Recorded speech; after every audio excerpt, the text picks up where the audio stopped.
স্বপ্নের মধ্যে স্বয়ং দেবী গণিতের জটিল সব সূত্র লিখে দিয়ে যেতেন। অবিশ্বাস্য মনে হলেও এটাই দাবি করতেন ভারতের সর্বকালের অন্যতম সেরা গণিতবিদ শ্রীনিবাস রামানুজন। কোনো প্রথাগত শিক্ষা ছাড়াই তামিলনাড়ুর এক দরিদ্র ক্লার্ক থেকে কেমব্রিজ বিশ্ববিদ্যালয়ের ট্রিনিটি কলেজের ফেলো হওয়া এই জার্নিটা কোনো মিরাকেলের চেয়ে কম ছিল না। 1913 সালে তিনি যখন কেমব্রিজের বিখ্যাত গণিতবিদ G.H. হার্ডিকে তার আবিষ্কৃত সূত্রের একটি চিঠি পাঠান, হার্ডি প্রথমে ভেবেছিলেন এটা কোনো জালিয়াতি, কারণ সেই চিঠিতে এমন সব অদ্ভুত সমীকরণ ছিল যা তৎকালীন বিশ্বের তাবড় তাবড় বিজ্ঞানীরাও কল্পনা করতে পারেননি। কিন্তু তার সবচেয়ে বড় চমক ছিল ওনার কাজ করার পদ্ধতি।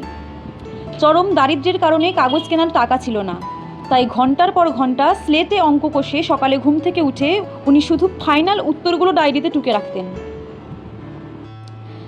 অবাক করা বিষয় হলো মাত্র 32 বছরের ছোট্ট জীবনে উনি প্রায় 3900 সূত্র লিখেছিলেন, যার বেশিরভাগেরই কোনো প্রমাণ উনি দিতে পারেননি, শুধু উত্তরে লিখে রেখেছিলেন।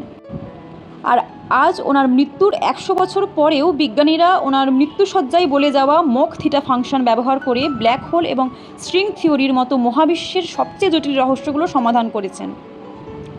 ভাবা যায় 100 বছর আগের এক ভারতীয় গণিতবিদ কোনো টেলিস্কোপ ছাড়া, কোনো কম্পিউটার ছাড়া শুধুমাত্র খাতা কলমে মহাবিশ্বের শেষ সীমানার হিসেব করে গিয়েছিলেন। অবিশ্বাস্য বিজ্ঞান নাকি সত্যিকারের ঐশ্বরিক ক্ষমতা?